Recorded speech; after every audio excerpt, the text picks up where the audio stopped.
afternoon. Good afternoon. Hi.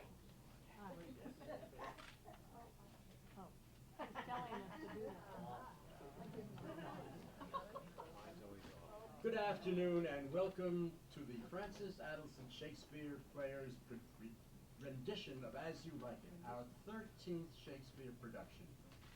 For your recent members and for those fortunate to have known her at HILR, be aware that Francis Adelson, our beloved founder, is now 104 years old, living in Florida, where she still puts on Shakespeare readings and keeps in touch with us by phone about our productions. Who among us will ever forget her poignant vignette from the last act of King Lear, where she played both Lear and Cordelia? Within our play today, Duke Senior says, perhaps remarking on our cast, true is it that we have seen better days. Perhaps we are indeed well along within Shakespeare's 7 Ages of Man, but just as Vanessa Redgrave and James Earl Jones are currently treading the boards in Old Vic Theatre in London in Much Ado About Nothing, we here, within the magic of Grossman Common, HILR's Globe Theatre, the cast of lovers will become as youths. This afternoon's production is a pastoral romantic comedy, Shakespeare's light-hearted paean to love. Hearken to the wonderful words of Shakespeare and watch as we watch the plot unfurl. To spread the joy and to save the memorization, there will be 3 Rosalinds and 2 Celias. We will have one 10-minute intermission. And now I commend to you our play As You Like It.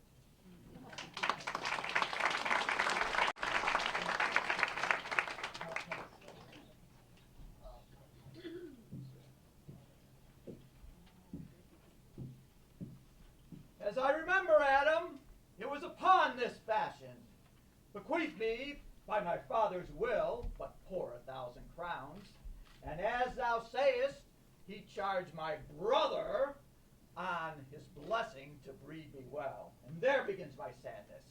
He keeps me rustically at home, or to speak more properly, stays me here at home unkept. Recall you that keeping for a gentleman of my birth that differs not from the stalling of an ox? This is it, Adam, that grieves me, and the spirit of my father, which I think is within me, begins to mutiny at this servitude. Yonder comes my master, your brother. Go apart, Adam, and thou shalt hear how he will shake me up. Now, sir, what make you here? Nothing. I am not taught to make anything. What mar you then, sir? Marry, sir, I am helping you to mar that which God made, a poor unworthy brother of yours with idleness. Know you where you are, sir? Oh, sir, very well. Here in your orchard! What, boy? Wilt thou lay hands on me? Villain, let me go, I say. Spirit of my father grows strong in me, and I will no longer endure it. Therefore, allow me the poor lottery my father left me by testament. With that, I will go buy my fortunes. And what wilt thou do? Beg when that is spent? Well, sir, get you in. You shall have some part of your will. Get you with him, you old dog. This old dog my reward. Most true. I have lost my teeth in your service. God be with my old master. He would not have said such a word. Is it even so? Begin you to grow upon me? I will physic your rankness, and yet give no 1,000 crowns neither. Hola, Dennis! Calls your worship? Was not Charles, the Duke's wrestler, here to speak with me? Call him in. It will be a good way. And tomorrow, the wrestling is. Good morrow to your worship. Good, Monsieur Charles. What's the new news at the new court? Oh, the old Duke is banished by his younger brother, the new Duke. Ah, and as I understand, 3 or 4 loving lords have put themselves into voluntary exile with him. Can you tell if Rosalind, the Duke's daughter, be banished with her father? Oh no, for the Duke's daughter, her cousin, so loves her that she would have been exiled with her. Yea, or have died to be left behind her. They were ever from their cradles bred together, and never 2 ladies loved as they do. Where will the old Duke live? They say he is already in the forest of Arden, and many merry men with him. Ah, and there they live like the old Robin Hood of England. What, you wrestle tomorrow before the new Duke? I am given, sir, secretly, to understand that your younger brother, Orlando, is disposed to come in disguise to wrestle with me. He is young and tender, and for your love, I would be loath to foil him. Charles, I thank thee for thy love to me, which thou shalt find I will most kindly requite. I'll tell thee, Charles, it is the stubbornest young fellow of France, full of ambition, a secret and villainous contriver against me, his natural brother. Therefore, I had as lief thou didst break his neck as his finger. If he come tomorrow, I'll give him his payment. Farewell, good Charles. Now will I stir this gamester. I hope I shall see an end of him. For my soul, yet I know not why, hates nothing more than he. This wrestler shall clear all. I pray thee, Rosalind, sweet my coz, be merry. Dear Celia, unless you could teach me to forget a banished father, you must not learn me how to remember any extraordinary pleasure. You know my father hath no child but I, and truly when he dies, thou shalt be his heir. For what he hath taken away from thy father perforce, I will render thee again in affection. Therefore, my sweet Roz, my dear Roz, be merry. From henceforth I will, coz. Mistress, you must come away to your father. Were you made the messenger? No, by mine honor, but it was meant to come for you. You'll be whipped for slander one of these days. The more pity that fools may not speak wisely. What brave men do foolishly. By my troth, thou sayest true. For since the little wit that fools have was silenced, the little foolery that wise men have makes a great show. Here comes Monsieur Lebeau, Ah, with his mouth full of news. which he will put on us as pigeons feed their young. Bonjour, Monsieur Lebeau. What's the news? Dear Princess, you have missed much good wrestling sport. I will tell you the beginning, and if it please your ladyships, you may see the end, for the best is yet to come. And here, where we're standing, they are coming to perform it. Well, the beginning, that is dead and buried. Well, there comes an old man and his 3 sons. The eldest of the 3 wrestled with Charles, the Duke's wrestler, which Charles in a moment threw him, broke 3 of his ribs. There's little hope of life in him. So he served the 2nd. And so the 3rd. Yonder they lie, the poor old man, their father, making pitiful dole over them. But what is the sport, Monsieur, that the ladies have lost? That which I speak of. Thus men may grow wiser every day. It is the first time that ever I heard breaking of ribs was sport for ladies. But is there any else longs to see this broken music in his sides? Is there yet another dotes upon rib breaking? Shall we see this wrestling, cousin?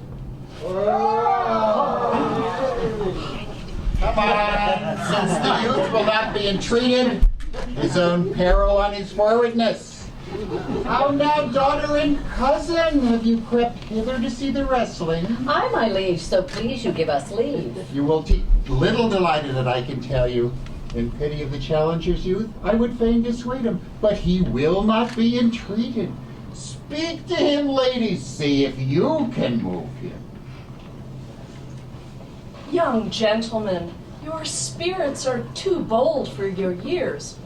You've seen cruel proof of this man's strength. Embrace your own safety and give over this attempt. Do, young sir, your reputation shall not therefore be misprized. We will make it our suit to the Duke that the wrestling might not go forward. I beseech you, punish me not with your hard thoughts, wherein I confess me much guilty, to deny such fair and excellent ladies anything. But let your fair eyes and gentle wishes go with me to my trial, wherein if I be foiled, there be but one shamed who is never gracious, if killed, one dead who is willing to be so. Only in the world I fill up a place which may be better supplied when I have made it empty. What little strength I have, I would it were with you. Your heart's desires be with you. Come, where is this young gallant? And you mean to mock me after? You should not have mocked me before, but come my ways! Thy speed, young man. No more! How dost thou, Charles?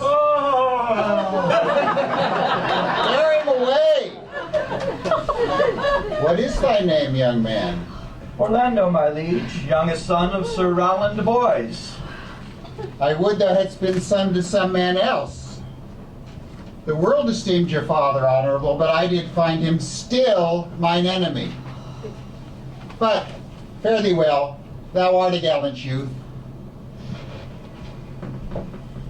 I would thou hadst told me of another father. Gentle cousin, let us go thank him and encourage him. My father's rough and envious disposition sticks me at heart. Sir, you have well deserved, and if you do keep your promises in love but justly, as you have exceeded all promise, your mistress shall be happy. Gentle man, wear this for me, one who is out of suits with fortune, who would give more, but that her hand lacks means. Shall we go, coz? Aye, fare ye well, fair gentlemen. Cannot I say I thank you? Oh, my better parts are all thrown down, and that which here stands up, a mere lifeless block. He calls us back. My pride fell with my fortunes. I'll ask him what he would. Did you call, sir? Sir, you have wrestled well and have overcome more than your enemies. Will you go, coz? Fare thee well. Oh, what passion hang these weights upon my tongue! I cannot speak to her, yet she urged conference. Oh, poor Orlando, thou art overthrown. Or Charles, or something weaker, Master Z. Good sir, I do in friendship counsel you to leave this place, albeit you have deserved high commendation, true applause, and love. Yet, such is the Duke's condition, he misconstrues all that you have said. I thank you, sir, and pray you tell me this. Which of the two is daughter of the Duke that here was at the wrestling? Neither his daughter, if we judge by manners. Yet, but indeed, the lesser is his daughter. The other is daughter to the banished Duke, and here detained by her usurping uncle to keep his daughter company. His loves are dearer than the natural bond of sisters. But, let me tell you, this Duke has taken displeasure to his gentle niece. Fare you well, sir. Fare you well. Thus must I, from the smoke into the smother, from tyrant Duke unto a tyrant brother. but heavenly Rosalind.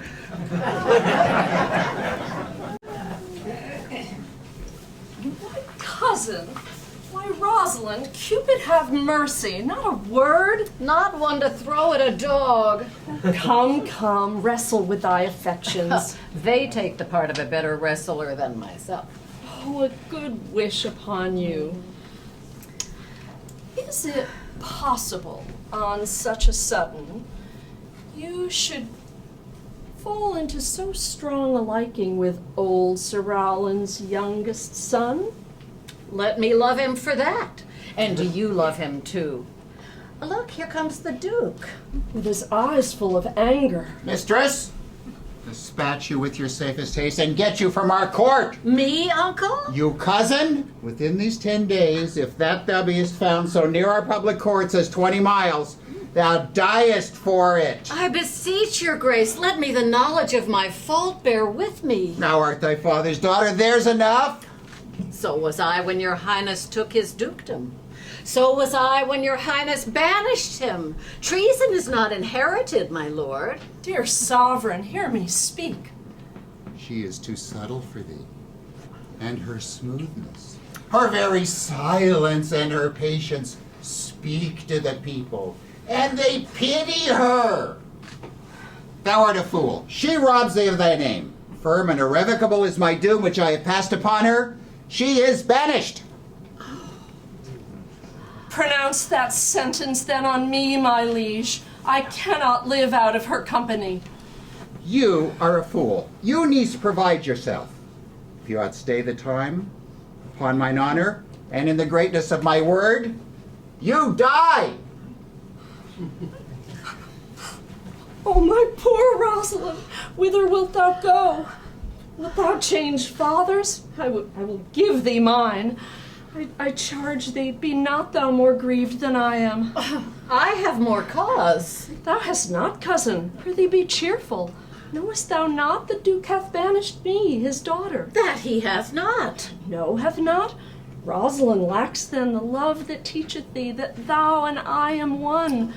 Say what thou canst. I'll go along with thee. Why, whither shall we go?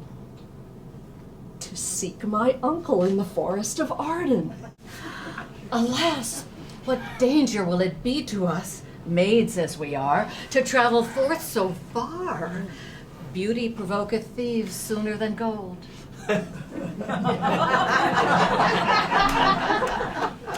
I'll put myself in poor and mean attire, the like do you. So shall we pass along and never stir assailants. Were it not better, because that I am more than common tall, that I should suit me all points like a man? And in my heart lie there whatever hidden woman's fear there will. We'll have a swashing and a martial outside, like many other mannish cowards have, who do outface it with their semblances. And what shall I call thee when thou art a man? I'll have no worse a name than Jove's own page. And now look, therefore, you call me Ganymede. Well, what will you be called? Something that hath a reference to my state. No longer Celia, but Aliena. Oh. But cousin, what if we essayed to steal the clownish fool out of your father's court? Would he not be a comfort to our travels? He'll go along o'er the wide world with me. Leave me alone to woo him.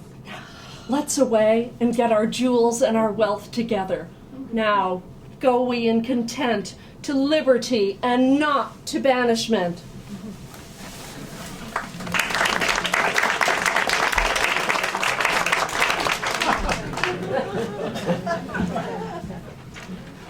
Now, my co-mates and brothers in exile, hath not old custom made this life more sweet than that of painted pomp? Are not these woods more free from peril than the envious court? Here feel we but the penalty of Adam, the season's difference, as the icy fang and churlish chiding of the winter's wind, which, when it bites and blows upon my body even till I shrink with cold, I smile and say, This is no flattery. These are counselors who feelingly persuade me what I am. Sweet are the uses of adversity.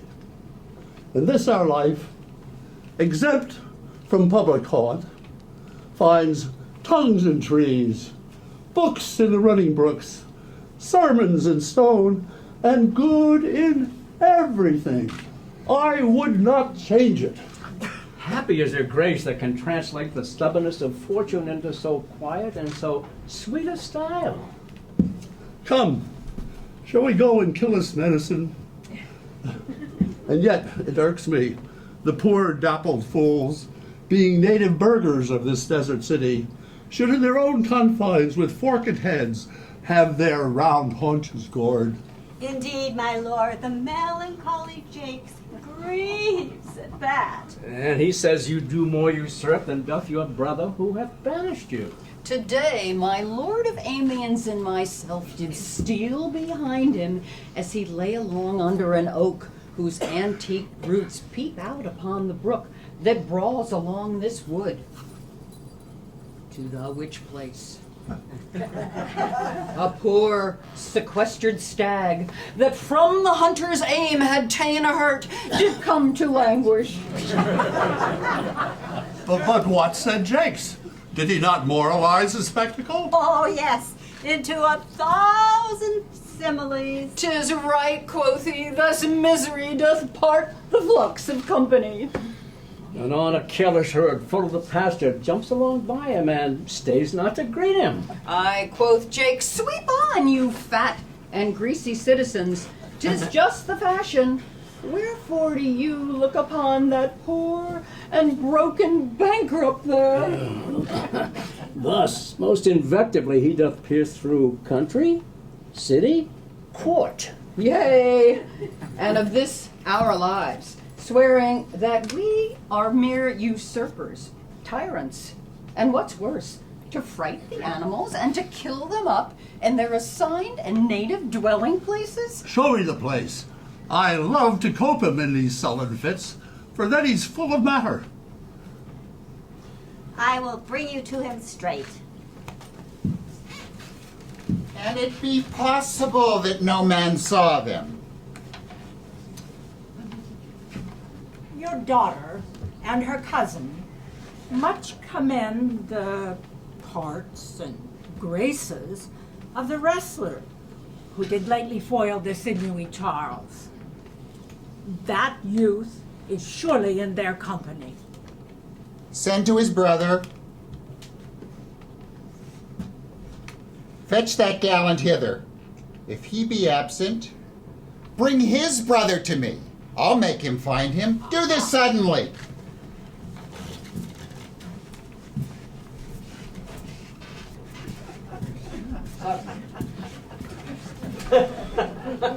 Who's there? Ah, my young master. Oh, you memory of old Sir Roland. Why, what make you here? Oh, what a world is this? Why, what's the matter? Oh, unhappy youth, your brother hath heard your praises, and this night he means to burn the lodging where you used to lie, and you within it. Why, whither, Adam, wouldst thou have me go? No matter whither, so you come not here. I have 500 crowns. Here's the gold, and all this I give to you. Let me be your servant. Though I look old, yet I am strong and lusty.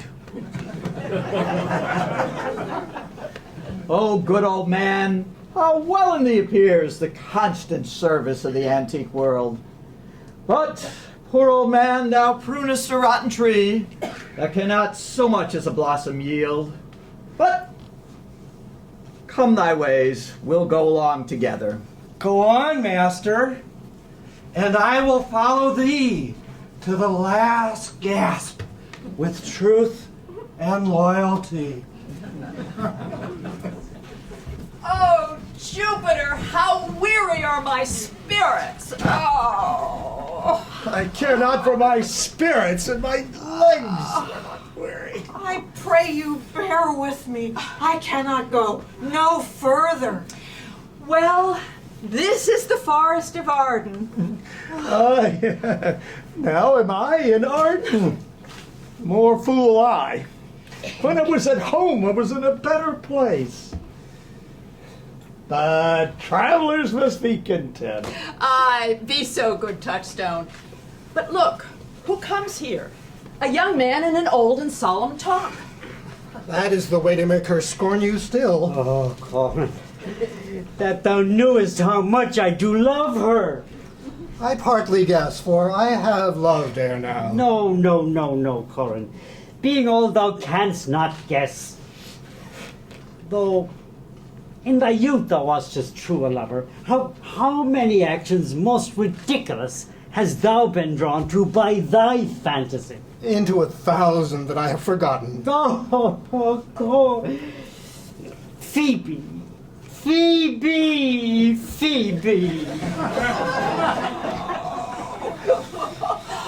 Oh, alas, poor shepherd.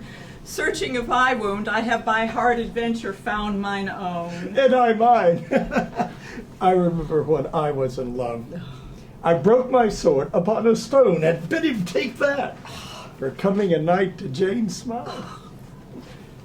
And I remember the kissing of her backlet and of the cow's dugs that her pretty chopped hands had milked. And I remember the wooing of a peas cod instead of her, from whom I took 2 cods, and giving her them again, said with weeping tears, "Wear these for my sake." We that are true lovers run into strange capers. But as all is mortal in nature, so is all nature in love, mortal in folly. Thou speakest wiser than thou knowest. I pray you, one of you, question yond man if he for gold will give us any food. I faint almost to death. Hola, you clown! Peace, fool, he's not thy kinsman. Who calls? Your betters, sir. Else are they very wretched. I prithee, if that love or gold can in this wretched place buy entertainment, take us to where we can rest ourselves and feed.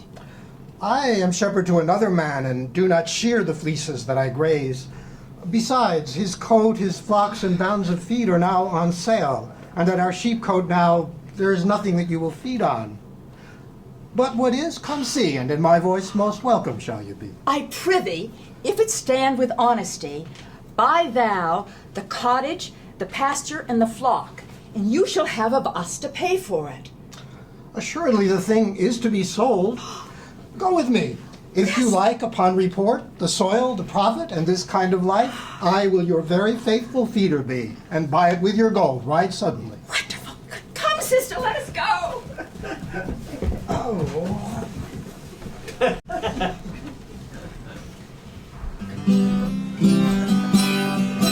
Under the greenwood tree, who loves to lie with me and turn his merry note unto the sweet bird's throat. Come hither, come hither, come hither, here shall he see no enemy but winter and rough weather. More, I prithee, more. It will make you melancholy, Monsieur Jake. I thank it. More, I prithee, more.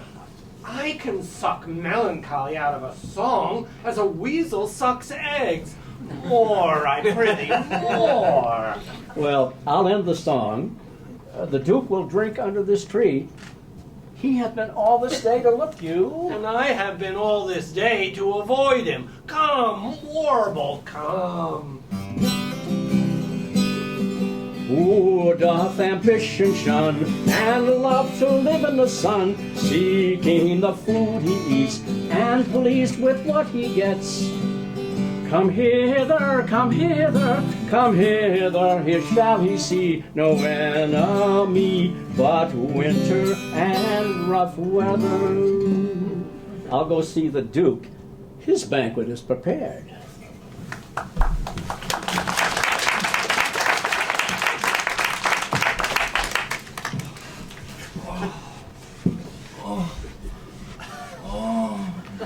Dear master, I can go no further. Oh, I die for food. Here lie I down, and then measure out my grave. Farewell, kind master. How now, Adam? No greater heart in thee? Live a little, comfort a little, cheer thyself a little. If this uncouth forest yields anything savage, I will either be food for it, or bring it as food for thee. Come, I will bear thee to some shelter. Surely good, Adam.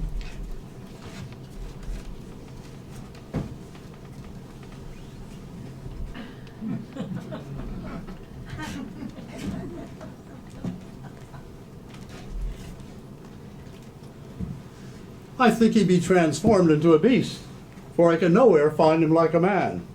Go seek him out. Tell him I would speak with him. He saves my labor by his own approach. Why, how now, monsieur?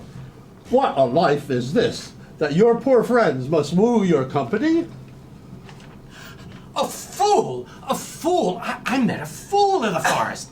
A motley fool who laid him down and basked him in the sun and railed on Lady Fortune in good terms.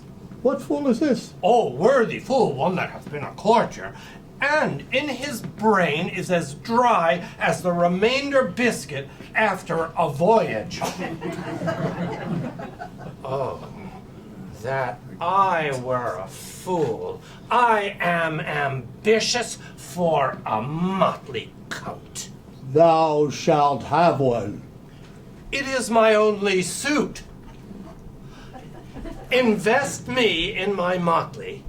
Give me leave to speak my mind, and I will through and through cleanse the foul body of the infected world. Fain I can tell what thou wouldst do. What for a counter would I do but good? Most mischievous foul sin in shining sin.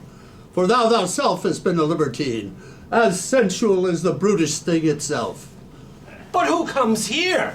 Forbear, and eat no more. Why, I have eat none yet. Nor shalt not till necessity be served. Art thou thus boldened, man, by thy distress, or else a rude despiser of good manners? Touch that my vein at civility first. thou seems so lacking, empty? You touch my vein at first. The thorny point of bare necessity hath taken my show of smooth civility. Forbear, I say. He dies that touches any of this food till I and my affairs are answered. What would you have? Your gentleness shall force more than your force move us to gentleness. I almost die for food, and let me have it. Sit you down in gentleness, and welcome to our table. Speak you so gently? Pardon me, I pray you.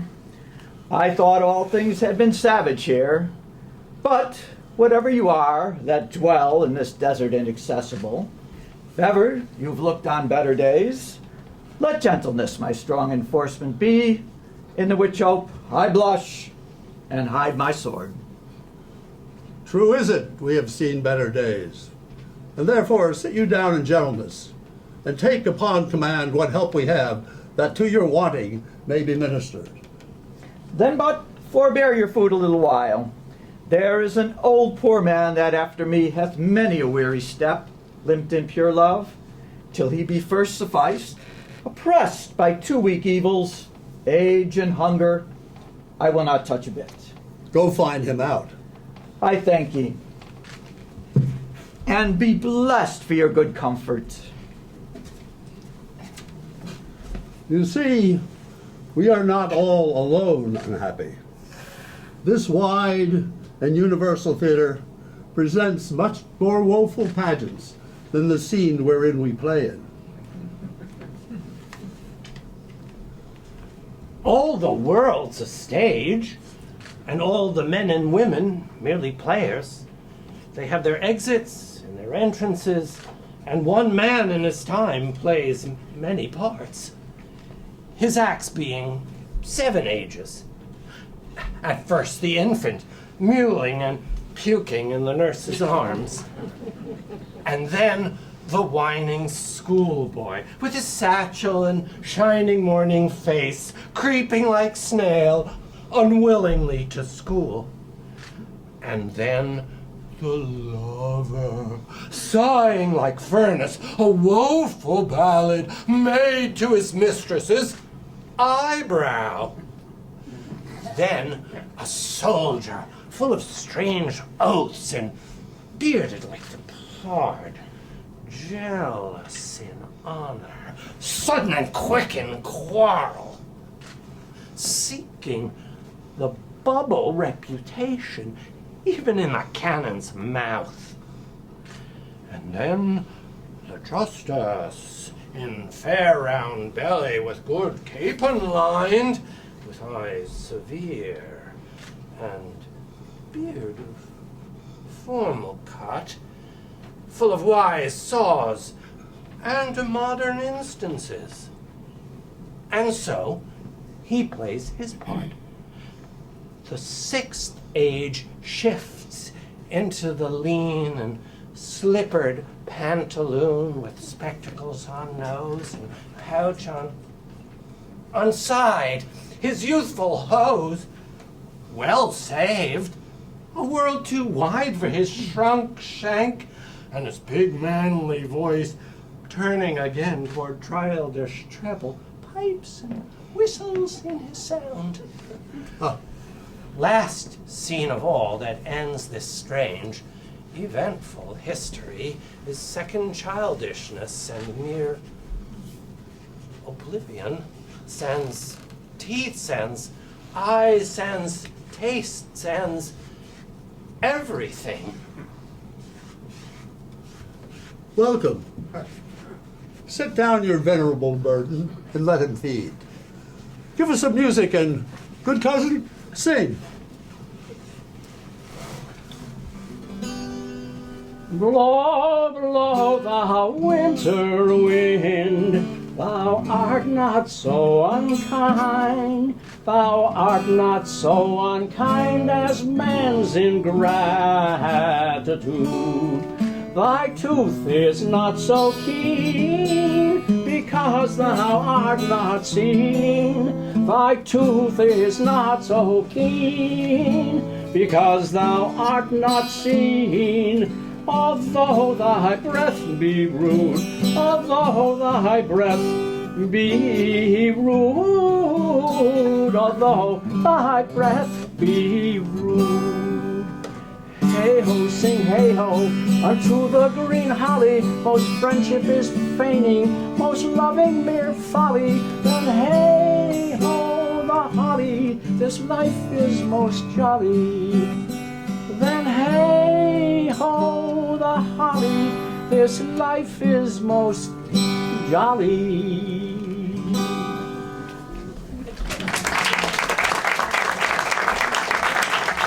Good old man, you are right welcome as your master is.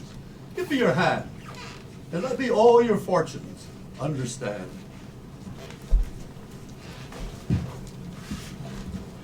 Not see him since, sir, sir, that cannot be. Find out thy brother wheresoe'er he is. Seek him with candle. Bring him dead or living within this 12th month, or turn you no more to seek a living in our territory.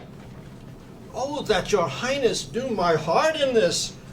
I never loved my brother in my life. More villain now. Well, push him out of doors. Do this expediently and turn him going.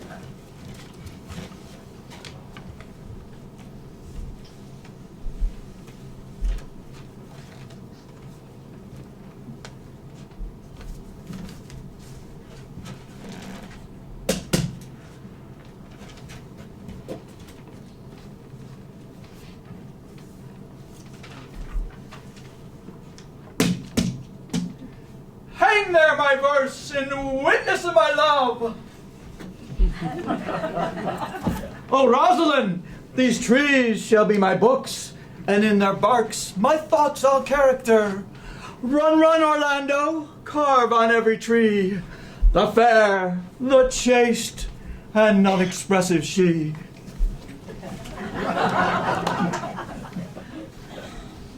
And how like you this shepherd's life, Master Touchstone? Truly, shepherd, in respect of itself, it is a good life. With respect, it's a shepherd's life. It is not. As it is a spare life, look you, it fits my humor well. As there's no more plenty in it, it goes much against my stomach. Hast any philosophy in thee, shepherd? No more but that I know, the more one sickens, the worse at ease he is, that he that wants money, means, and content is without 3 good friends, and that a great cause of the night is lack of the sun. That he that hath learned no wit by nature nor art may complain of good breeding, or comes of a very dull kindred. Such a one is a natural philosopher. It was never at court, shepherd. No, truly. Oh, then thou art damned. Nay, I hope. Thou art damned like an ill-roasted egg. For not being at court. Your reason? Why, if thou never wast at court, thou never sawest good manners. Thou never sawest good manners, then thy manners must be wicked. And wickedness is sin, and sin is damnation. Thou art in a parlous state, shepherd. You have too courtly a wit for me. I'll rest. Oh, wilt thou rest, damned? God help thee, shallow man. Sir, I am a true laborer. I earn that I eat, get that I wear. Owe no man hate, envy no man's happiness, and the greatest of my pride is to see my ewes graze and my lambs suck. Here comes young Master Ganymede, my new mistress's brother. From the east to western wind, no jewel is like Rosalind. Her worth being mounted on the wind through all the world bears Rosalind. Let no fair be kept in mind except the fair of Rosalind. I'll rhyme you so 8 years together. Dinners and suppers and sleeping gowns accepted. Peaceful, I found them on a tree. For a taste. If a heart do lack a hind, let him seek out a Rosaline. If the cat will after guide, so be sure will Rosaline. This is a very false gallop of verses. Why do you infect yourself with them? As I said, I found them on a tree. But look who, here comes my sister. Stand aside, she's reading. Tongues I'll hang on every tree that shall civil saying show. Thus Rosalind of many parts by heavenly synod was devised, of many faces, eyes, and hearts, to have the touches dearest prized. Heaven would that she these gifts should have, and I to live and die her Slav. Come, shepherd, let us make an honorable retreat. Didst thou hear these verses? I heard them all, and more too. Yeah. But didst thou hear without wondering how thy name should be hanged and carved upon these trees? Try who hath done this. Is it a man? And a chain that you once wore about his neck. I prithee who? Nay, who is it? Tell me who it is! Oh, wonderful! Yes, wonderful! Yes, and most wonderful, and yet again wonderful. And after that, out of all hooping. Oh, good thy complexion. Dost thou think because I'm comparisoned like a man that I've a doublet and hose in my disposition? I pray thee, tell me who it is, quickly, and speak apace. Take the cork out of thy mouth, that I may drink thy tidings. Is he of God's making? Oh, what manner of man is he? Is his head worth a hat, and his chin worth a beard? Nay, he hath but little beard. It is young Orlando that tripped up the wrestler's heels and your heart, both in an instant. Faith, cuz, 'tis he. Orlando! Orlando! Oh! Alas the day! What shall I do with my doublet and hose? What said he when thou sawest him? How looked he? Did he ask for me? Where remains he? How parted he with thee? When will you see him again? Answer me in one word. I found him under a tree like a dropped acorn. It well becomes called Jove's tree if it drops forth such fruit. Proceed. There lay he, stretched along, like a wounded knight. Oh, though it be a pity to see such a sight, it well becomes the ground. Oh, speak, sweet, say on. You bring me out. Oh. Shaft, comes he not here? Oh, 'tis he. Slink by and note him.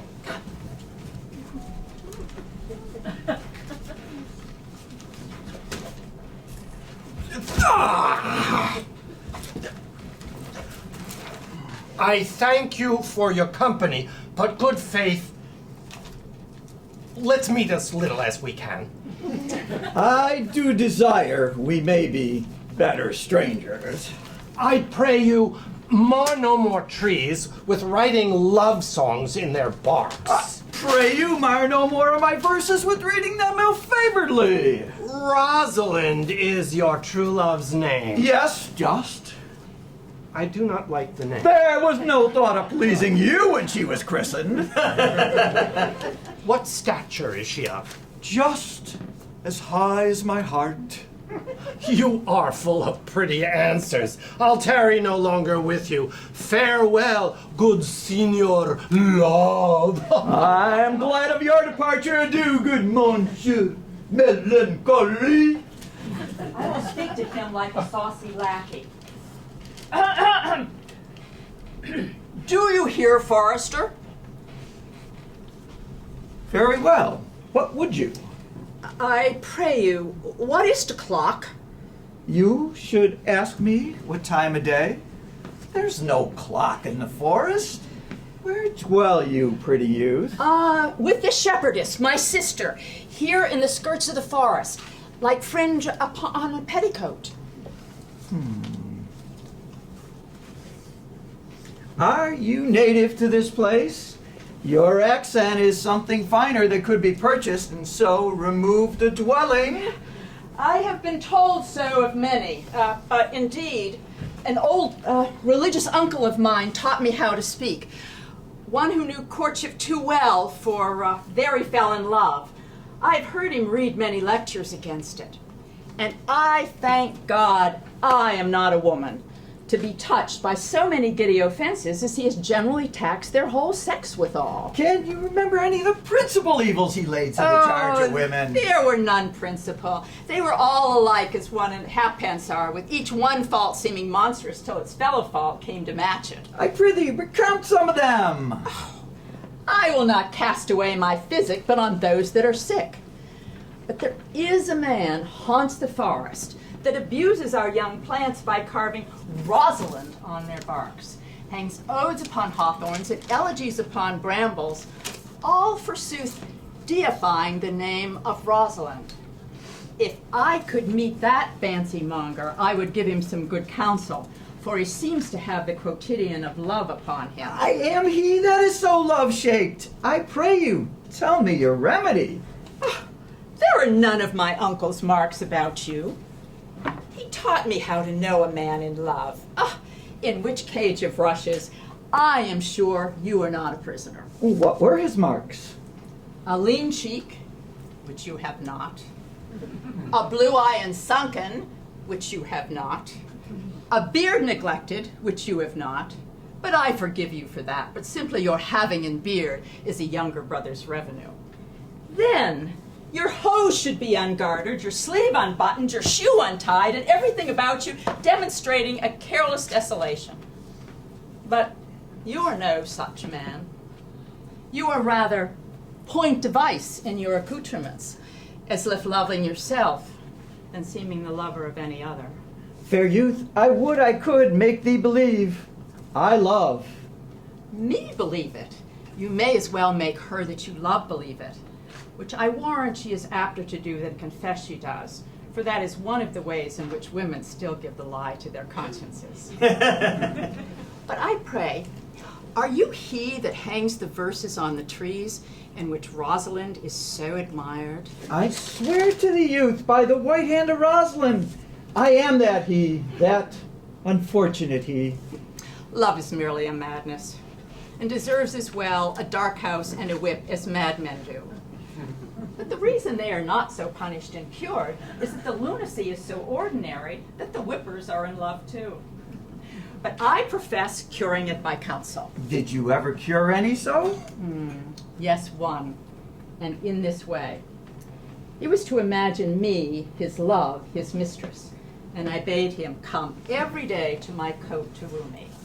At which time would I, being but a churlish youth, grieve, be effeminate, changeable, longing, liking, proud, fantastic, apish, full of tears, full of smiles, for every passion something, and for no passion truly anything, would then love him, then hate him, then entertain him, then forswear him, then weep for him, then spit at him, till I drave my suitor from a mad humor of love to a living humor of madness, which was to forswear the full stream of the world and to live in a nook merely monastic.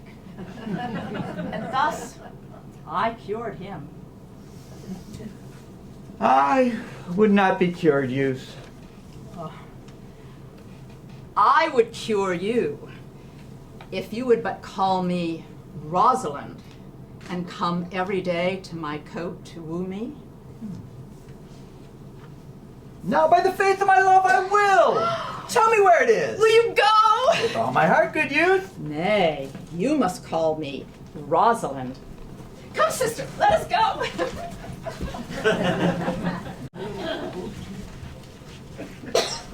And how, Audrey? Am I the man yet, or doth my simple feature content you? Your features. Lord warrant us, what features. I would the gods had made thee poetical. Truly I do. For thou swearest that thou art honest. Now, if thou wert a poet, I might have some hope that thou didst feign. Would thou not have me honest? Oh, no, truly, unless thou wert hard favored. For honesty coupled to beauty is to have honey the sauce to sugar. A material fool. Well, I am not fair, but I pray the gods make me honest. No, to cast away honesty upon a foul slut were to put good meat into an unclean dish. I am not a slut, but I thank the gods I am foul. Well, praise be the gods for thy foulness. Sluttishness may come hereafter. But be that as it may be, I will marry thee, and to that end I have been with Sir Oliver Martex, the vicar of the next village, who hath promised to meet me here in this place in the forest, and to couple us. I would fain see this meeting. Well, the gods give us joy. Amen. A man may, if he were of a fearful heart, stagger in this attempt. For here we have no temple but the woods, no assembly but Hornby's. Here comes Sir Oliver. Sir Oliver Martex, you are well met. Will you dispatch us here under this tree, or shall we go with you to your chapel? Is there none here to give the woman? I will not take her own gift of any man. Truly. She must be given, or the marriage is not lawful. Proceed, proceed, I'll give her. Good even, good master, what you call it? How do you, sir? You are very well met. Will you be married, Motley? As the ox has his bow, sir, the horse his curb, and the falcon her bells, man has his desires. And his pigeon's bill, wedlock, would be nibbling.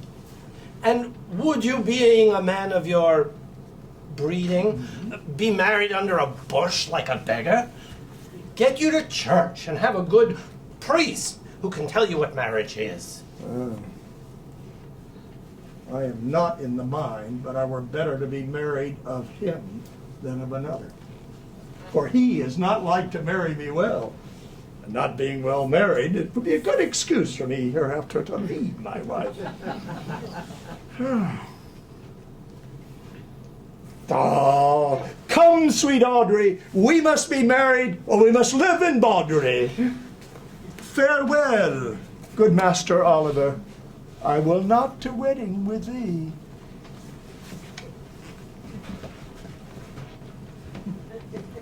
Tis no matter.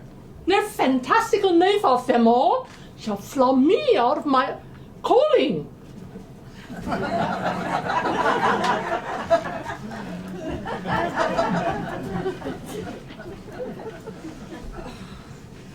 Oh, never talk to me. I will weep. Do, I prithee, but yet have the grace to consider that tears do not become a man. But why did he say he would come this morning and comes not? Nay, certainly there is no truth in him. You think not? Not true in love? Yes, when he is in, but I think he is not in. You have heard him swear downright he was. Oh. I met the Duke yesterday and had much good question of him. He asked me of what parentage I was, and I said, of as good as he. And he laughed and let me go.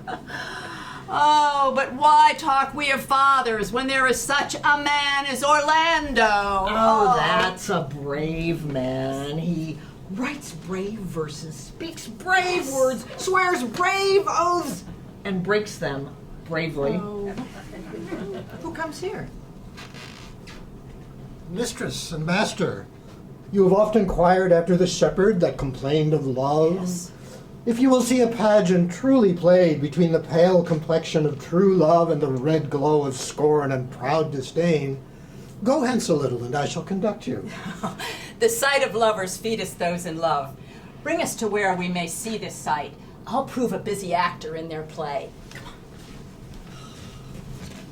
Oh, sweet Phoebe.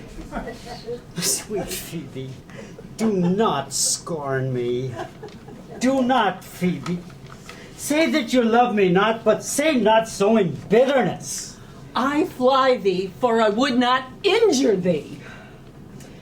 If ever, and that ever may be near, you shall meet in some fresh cheek the flower of fancy, then you shall know the wounds invisible that love's keen arrows make. Yeah, but till that time, come not thou near me, as till that time I shall not pity thee. And why, I pray you? Who might be your mother, that you insult, exalt, and all at once over the wretched? Though you have no beauty, why must you be so proud and pitiless?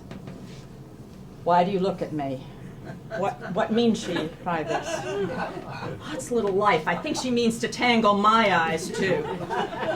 Think not upon it.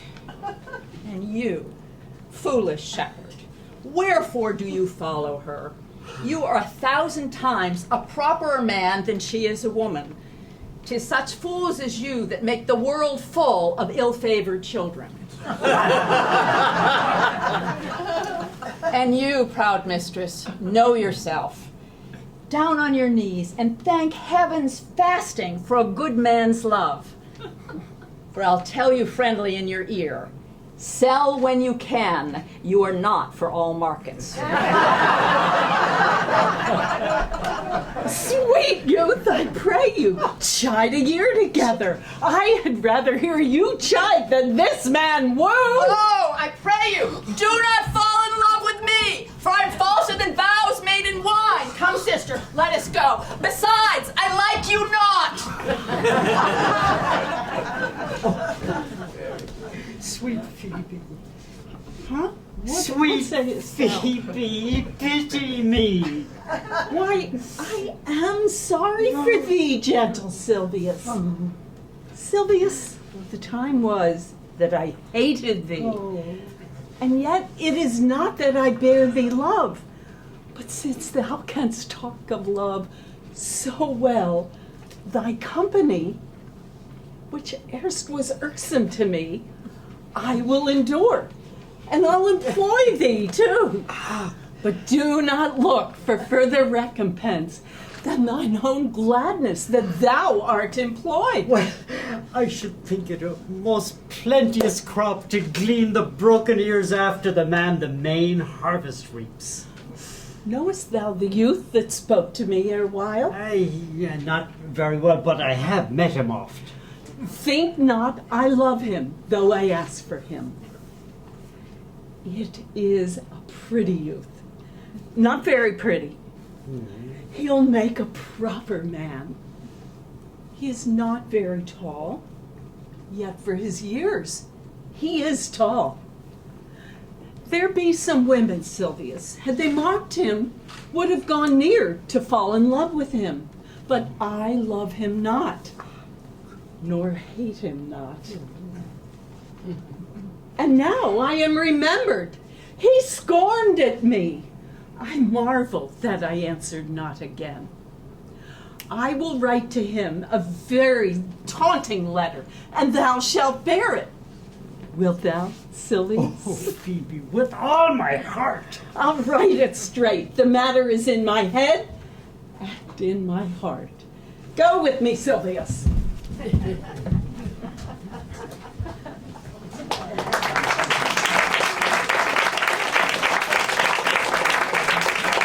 There will be a 10-minute intermission. Please return to your seats promptly.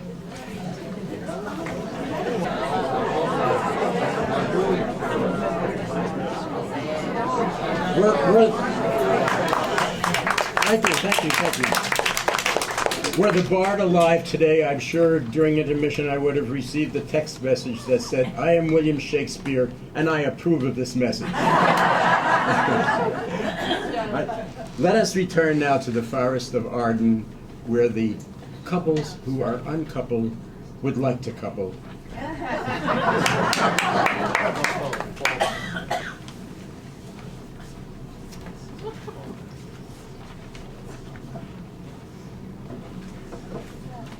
Good day and happiness, dear Rosalind. How now, Orlando? Where you been all this while? You a lover? And you serve me such another trick. Come in my sight no more. My fair Rosalind, I come within an hour of my promise. Break an hour's promise in love? He that will divide a minute into 1,000 parts and break but a part of the 1,000th part of a minute in a love affair? Well, it may be said of him that Cupid hath clapped him o'er the shoulder, but I warned him hard. Pardon me, dear Rosalind. Nay, and you serve me such another trick. Come in my sight no more. I'd as lief be wooed of a snail. Of a snail? Yea, of a snail. For though he comes slowly, he carries his house on his head a better jointure or warrant than you may make a woman. But come now. Woo me, woo me. I will be your Rosalind in a holiday mood, and I am inclined to consent. What would you say to me now? And I were your very, very Rosalind. I would kiss before I spoke. Nay, 'twere better to speak first. Then later, when you are gravelled for lack of matter, you might take occasion to kiss. Very good orators, when they are out of matter, they will spit. But for lovers, lacking, God warn us, matter, the cleanliest shift is to kiss. How if the kiss be denied?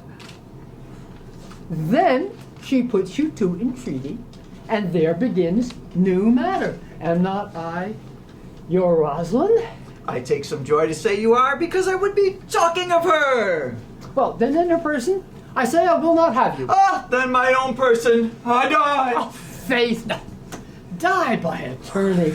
The poor world is almost 6,000 years old, and in all that time, there is no man in his own person died in a love cause. Men have died from time to time, and worms have eaten them. but not for love. I would not have my right Rosalind of this mind, because I protest her frown might kill me. By this hand, it will not kill a fly. But come now, I will be your Rosalind in a more coming-on disposition.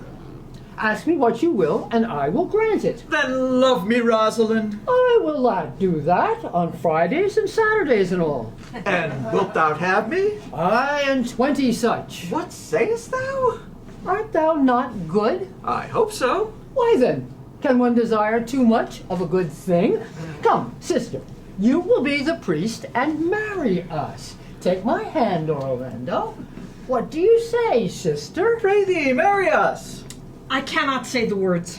You must begin, will you, Orlando? Go to. Will you, Orlando, take to wife this Rosalind? I will. Aye, but when? Why, now, as fast as she can marry us. Then you must say, I take thee, Rosalind, to wife. I take thee, Rosalind, to wife. I might ask you for your commission, but I do take thee, Orlando, for husband. Now, tell me, how long you would have her as soon as you have possessed her? Forever and a day. No, say the day without the ever. No, Orlando. Men are April when they woo, but December when they wed. And maids are May when they are maids, but the sky changes when they are wives. I shall be as jealous of you as a Barbary cock pigeon of his hen, as clamorous as a parrot against the rain, as giddy in my desires as a monkey. I will weep for nothing, and that when you are disposed to be merry. And I will laugh like a hyena, and that when thou art inclined to sleep. But will my Rosalind do so? By my life, she will do as I do. Oh, but she is wise. Well, she would not have the wit to do this. The wiser, the waywarder. Make the doors upon a woman's wit, 'twill out the casement. Stop that, 'twill out the keyhole. Block that, 'twill fly with the smoke out the chimney. A man that had a wife with such a wit, he might say, wit, whither wilt? You might keep that check for it till you met your wife's wit going to your neighbor's bed. And what wit could wit have to excuse that? Why, to say she came to seek you there. Oh, you will never take her without her answer, unless you take her without her tongue. The woman who cannot make her fault her husband's occasion, never let her nurse her child herself, for she will breed it like a fool. For these 2 hours, Rosalind, I will leave thee. Alack, I cannot spare thee 2 hours. I must attend a duke at dinner. By 2 o'clock, I will be with thee again. Oh, go your ways, go your ways. I knew what you would prove. My friends told me as much, and I thought no less. 'Twas that flattering tongue of yours won me. But now 'tis but one cast away, and then come death. 2 o'clock is your hour? Aye, sweet Rosalind. You have simply misused our sex in your love prate. You must have your doublet and hose plucked over your head and show the world what the bird hath done to her own nest. Oh, cuz, my pretty little cuz, dost thou but know how many fathom deep I am in love? But it cannot be sounded. My affection hath an unknown bottom, like the Bay of Portugal. Or rather, bottomless, that as fast as you pour affection in, it runs out.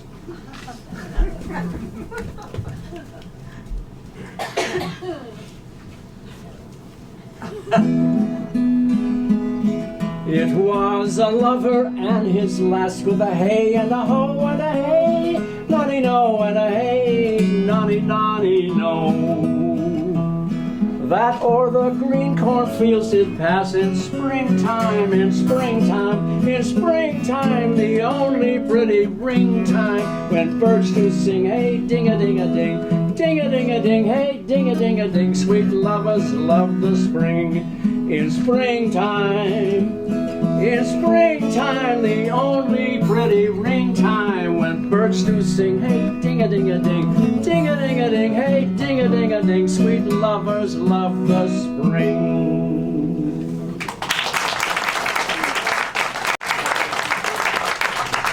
How now? Is it not past 2 o'clock? And here, much Orlando.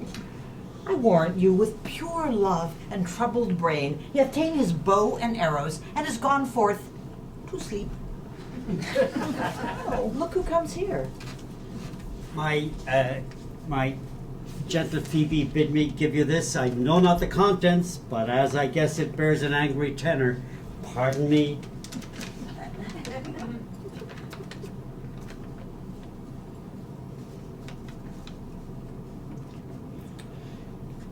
Patience herself would startle at this letter. She says I am not fair, that I lack manners. She calls me proud, says she could not love me, were man as rare as Phoenix. God's my will. This is a letter of your device. I say she did not invent this letter. This is a man's invention and his hand. Will you hear the letter? So please you, for I have not heard it yet heard too much of Phoebe's cruelty. Did you ever hear such chiding? If the scorn in your bright eyne hath power to raise such love in mine, alas in me, what strange effects would they have in mild aspect?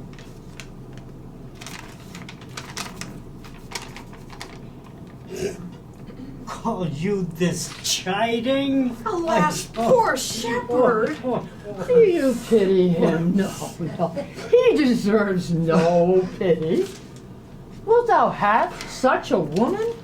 What, to make of thee an instrument and play false strings upon thee? Well, make your way to her, for I can see that love hath made thee a tame snake. But say this to her, if she love me, I charge her to love thee. Yes. Good morrow, fair ones. Pray you, if you know, where in the purlieus of this forest stands a sheepcote, surrounded by olive trees?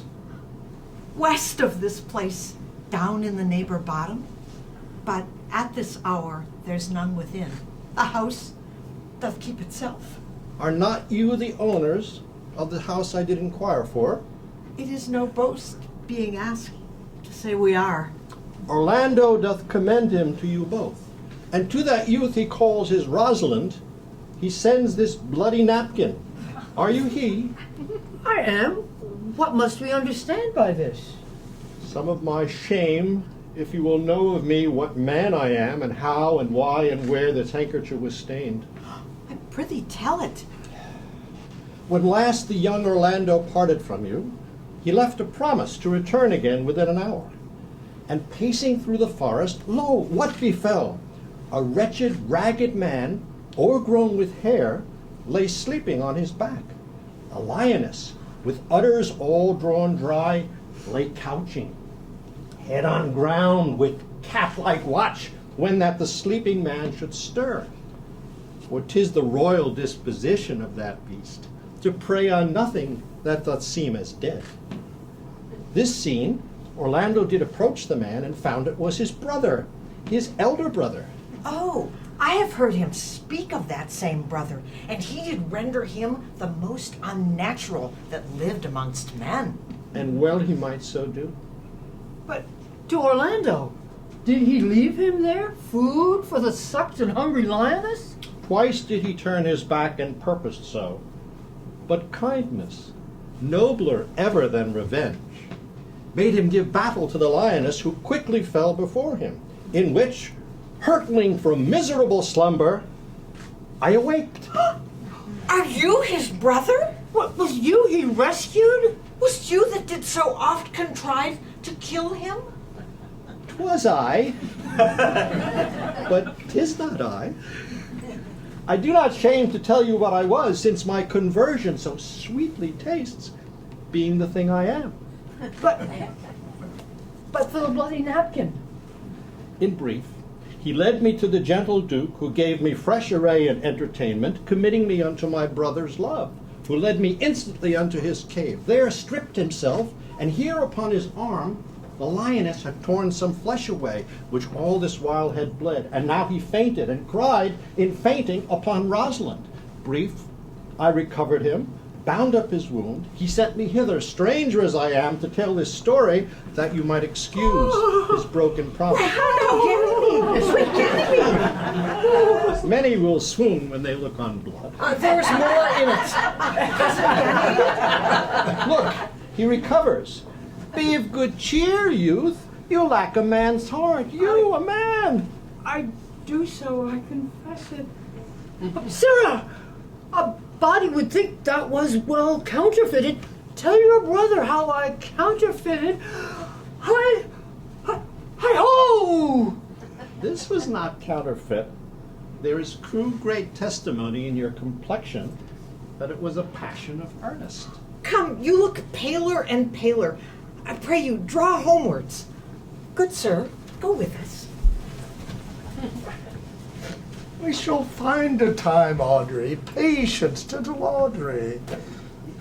Oh.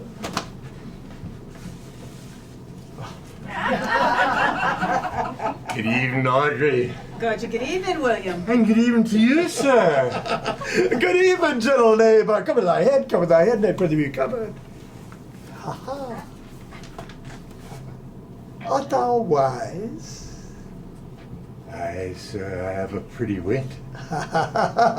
Thou sayest well. I do remember now a saying. The fool doth think he is wise, but the wise man knows himself to be a fool. Is thy name William? William, sir. Thou love this maid? I do, sir. Give me thy hand. Art thou learned? No, sir. Oh. Then learn this of me, for I am he. Which he, sir? He that must marry this woman. Therefore, you clown, abandon the society of this female, or clown, thou perisheth. Or to wit, I kill thee, make thee away, translate that life into death, thy liberty into bondage. I will kill thee 150 ways. Therefore, tremble and depart. God rest you, young sir.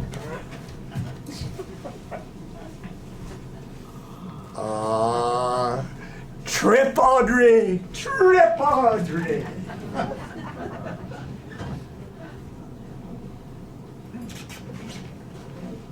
Is it possible that on so little acquaintance you should like her, that but seeing you should love her?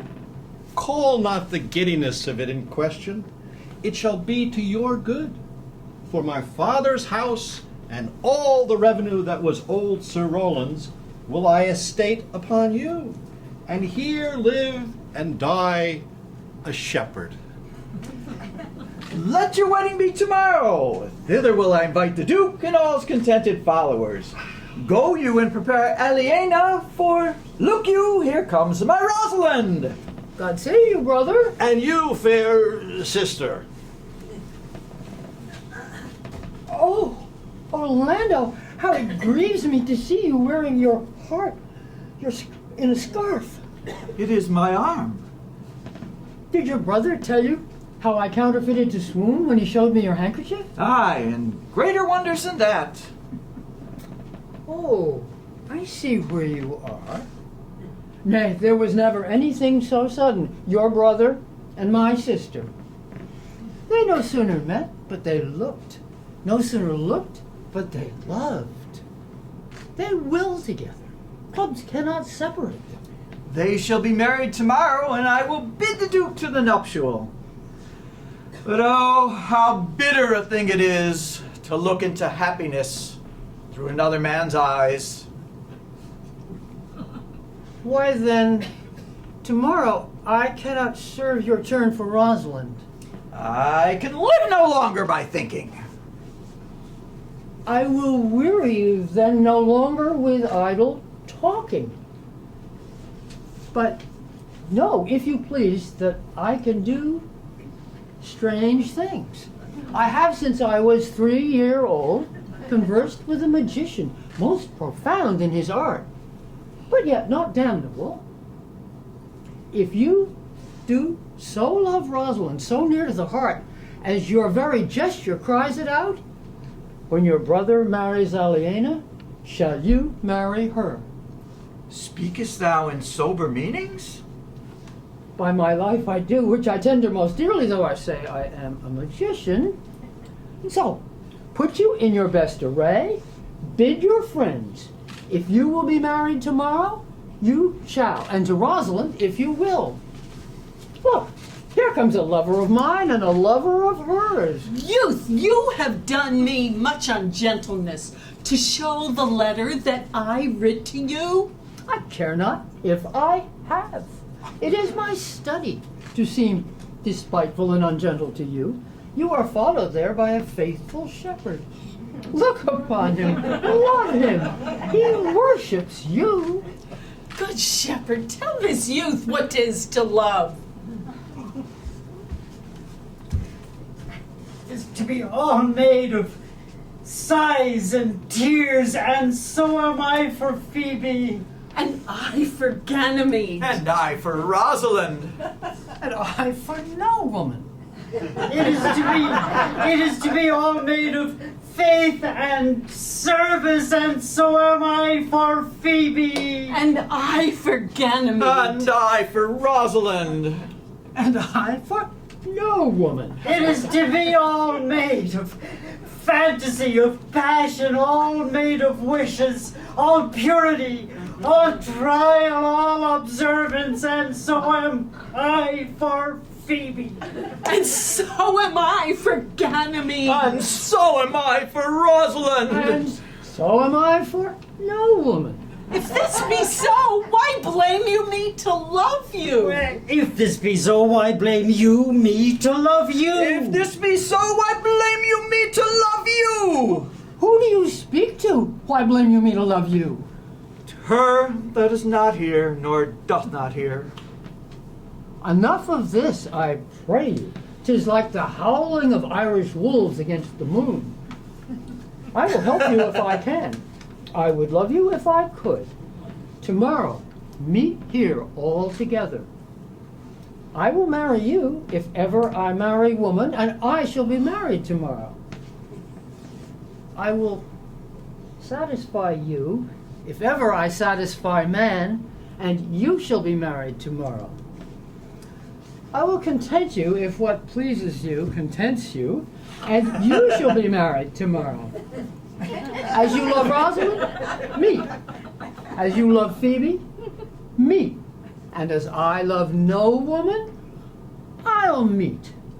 So fare you well. I have left you commands. Why, I'll not fail if I live. Nor I. Tomorrow is the joyful day, Audrey. Tomorrow shall we be married. I do desire it with all my heart, and I hope it is no dishonest desire to be a woman of the world.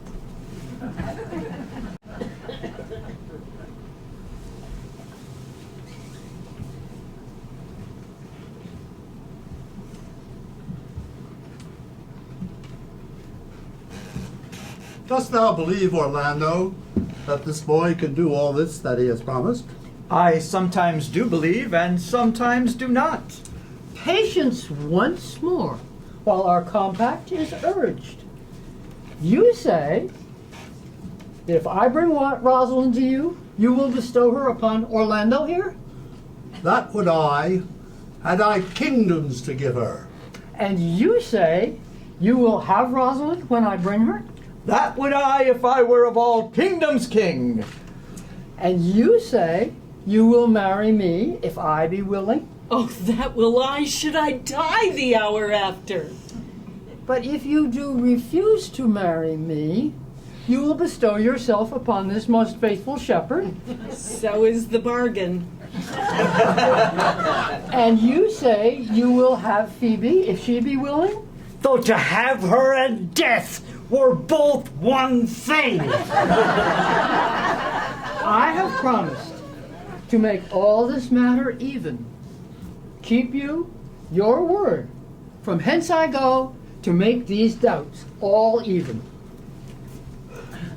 I do remember in this shepherd boy some lively touches of my daughter's fancy. My lord, the first time that I ever saw him, methought he was a brother to your daughter. There is sure another flood toward, and these couples are coming to the ark. And here come a pair of very strange beasts, which in all tongues are called fools. Greeting and salutations to you all. Good my lord, bid him welcome. This is the motley-minded gentleman I have so often met in the forest. He hath been a courtier. He swears. I have had 4 quarrels and like to have fought one. I like him very well. I press in here, sir, amongst the rest of the country copulatives, to swear and to forswear. As marriage binds and blood breaks, a poor virgin, sir, and ill favored thing, sir, but mine own. By my faith, he is very swift and sententious. Bear that body more seeming, Audrey.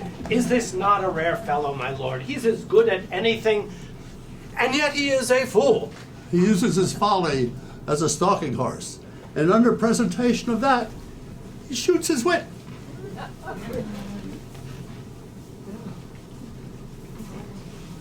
To you I give myself, for I am yours. If there be truth in sight, you are my daughter.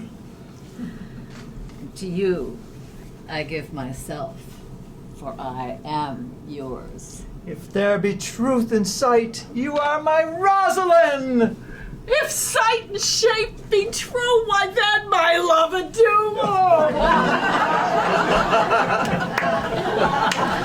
I'll have no father, if you be not he.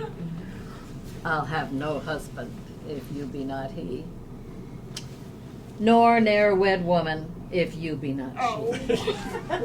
Oh, my dear daughter, welcome thou art to me. I will not eat my word, now thou art mine. Thy faith, my fancy, to thee doth combine. Let me have audience for a word or two in this fair assembly. Duke Frederick, hearing how that resorted to this forest, addressed a mighty power, purposely to take his brother here and put him to the sword.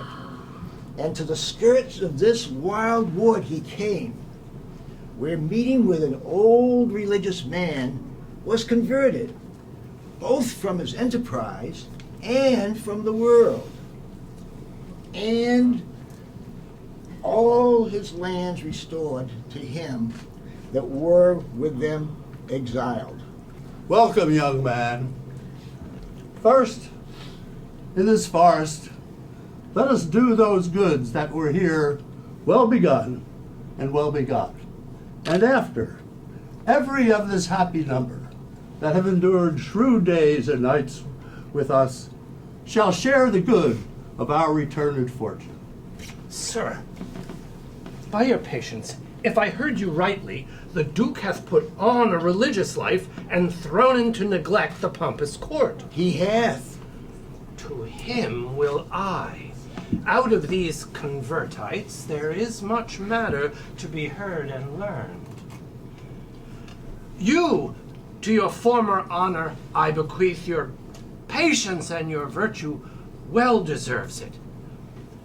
You to a love that your true faith doth merit. You to your land and love and great allies. You to a long and well-deserved bed.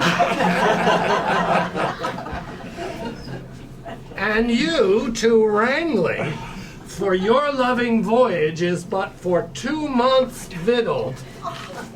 So Do your pleasures. I am for other than for dancing measures. Stay, Jake, stay. To see no pastime, what you would have, I'll stay to know in your abandoned cave. Proceed, proceed. Let us begin these rites, as we do trust they'll end, in true delights.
I just take a couple of minutes more of your time to, to support all of the people that are here on that stage, this stage. It seems to me, an army of other people who don't appear there. So we have two wonderful stage managers, Susan Lewinnick and Prudence King. Would you guys come out? All the way, come out. Come on. These two people, you have to understand, we rehearsed this thing in Little Sequence. We didn't know what the whole thing looked like. If it weren't for these two people, we wouldn't have gotten on stage. We'd all be wandering around the hall. So thank you so much. And Emmy Norris, where's Emmy today? Where are you? I can't see you. Thank you. Emmy Norris did props for us. You can find props in any place you can possibly find. You were just great. And Bruce, thank you so much for our trusty monitor. Betsy is now back there videotaping, so we will have pictures. It'll be on the website. YouTube, you'll get it on the website. And Easley and Bob Laurie, thank you for taking pictures, which you're just I'm sure they won't come out here, but Franz and Robert and Santos have just put up tables, taken down tables, put up chairs, and they're best facilities people anybody could possibly hope for.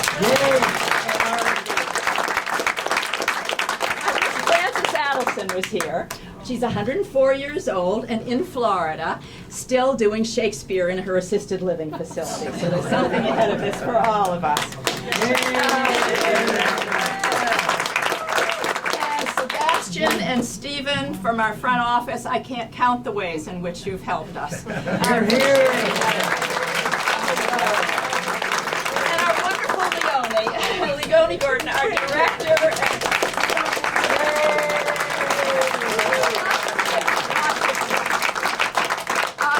Ann Warner. I know she's Ann Warner is over here. Yeah. And did the music. Helped our wonderful musicians. So thank you again, Ann. And Bill Boone. As I've said before, he did everything but write the play. Another Bill beat me out. Bill he cut the play, cast the play, directed the play, acted in the play, built the scenery, painted the scenery, wrote innumerable memos. Did the lights. Did the lights, did the sound, consulted on all things technical. So without you, and in addition, just been a wonderful colleague and friend. So thank you.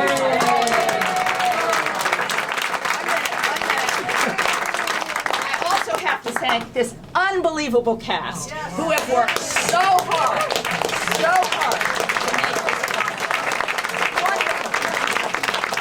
and to thank all of you in the audience. Thank you for coming here today, and thank you for enduring all of those lunches and the coffee hours with us rehearsing for Sooth, Wit, Wither, Will, whatever. You were fabulous, and thank you. And we hope it was as you like it.